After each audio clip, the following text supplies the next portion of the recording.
we're back and it is back to school time. We're very excited to shove those Zen kids out the door in a very aggressive way. We wanted to share some do's and don'ts with you that we have come to appreciate going back to school.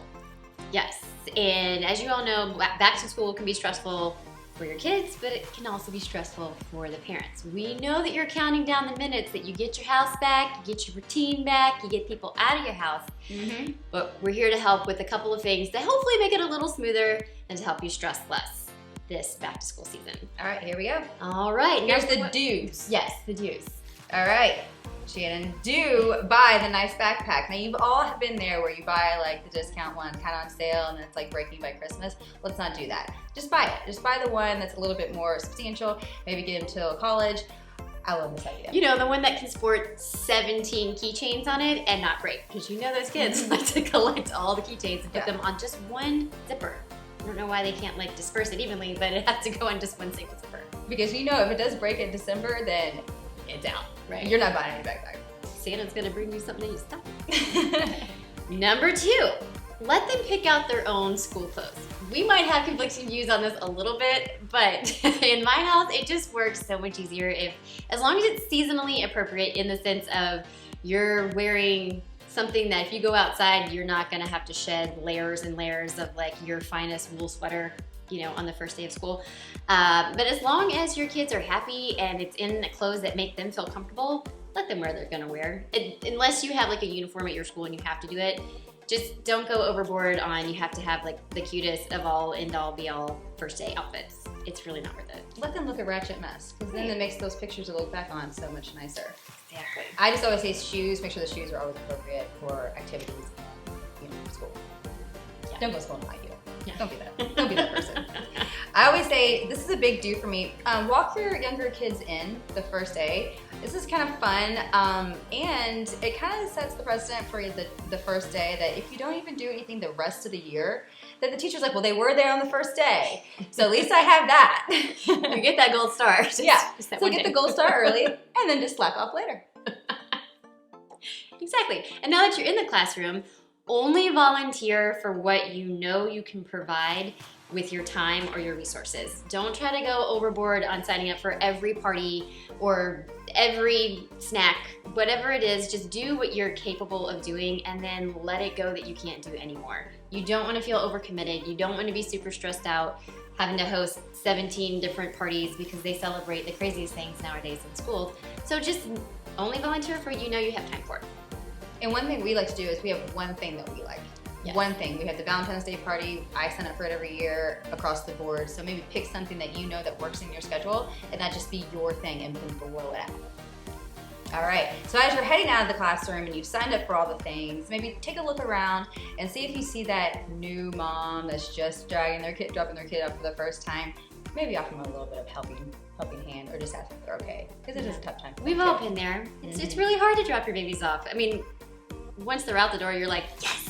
But that first initial scooch on out, it's a little tough. It is really tough. Yeah. All right, on to the don'ts. Okay. Don't force a week's worth of new food for your kids' lunch. Just don't. Don't do it. Like, they are looking forward to lunch. They're looking forward to things that bring them comfort. Cheesy Poops bring them comfort. Let them eat a Cheesy Poop. But if they want to eat Cheesy Poops every goddamn day, let them eat it. Right. I mean, just let them have lunch. Don't try to make like 17 weeks worth of Pinterest-worthy delectables that fit in nicely in the little bento boxes. Just, you know, sushi's not the place for elementary school lunch. It's just not the time to bring it up. It might look cute, but you can't deal with that. No one wants to get down with that. My big one is don't scoff at the teacher if they ask you for additional items. So there's always that extra roll of paper towels and Kleenexes, and I know that you've probably done a lot of work getting all the school supplies and maybe they just need a couple extra things. Just hand it out, send it to them in an Amazon box, order extra stuff, and be ready for that because, you know, they're doing the God's work. So let's just be honest. They're hanging out with your kids all day. Yeah, and showing love and support, so let's bring a couple paper towels and be on our way. Don't make a big deal if their clothes don't match. This also goes along with just letting them pick it out. If they're comfortable in it and they like to rock it, let them find that independence and that comfort in what's gonna make them happy. And if it doesn't match and they're wearing a Christmas sweater in the middle of September, it's okay. It's probably gonna happen. Yeah, it's okay. Big one for me is don't stress out about that first day of school sign. Okay, like I don't know where the chalkboard momentum came from, which I do love. But if you don't have one, just grab a piece of loose leaf and be on your way. Like don't stress out about it. Your kid's still gonna have a great day even if you don't have that perfect sign. Right. My kids always get super annoyed with that sign anyway. I know, Like, can we have to do this? I'm like, it's for documentation. I just need to see it. That's all. Okay, Mom. Yeah, Whatever. so true. Yeah. And then my last don't is don't linger around the classroom asking about the teacher's weekend. Ain't over nobody summer. want. I mean, it's nice to like be involved, but she's got 25 other kids she's got to deal with. Last thing she needs to do is to try to hurry you along, asking questions about things that she really doesn't have time to answer. So just volunteer where you can, put your time in, say thanks for all you're doing, and then scuttle along. It's like Starbucks line. You get in, you get out, you go. And speaking of Starbucks line, you got to keep that carpool line moving smoothly. So if you're new to the school this year, figure out how that shit works. You do not want people honking at you from behind. We are those people. So just know. No, we're not the honkers. We're the ones holding up the carpool line. Yes. Just so you know. When we have If you take have our kids tips on together. how to get our kids out of the van, just let us know because that can go in the do's and the don'ts.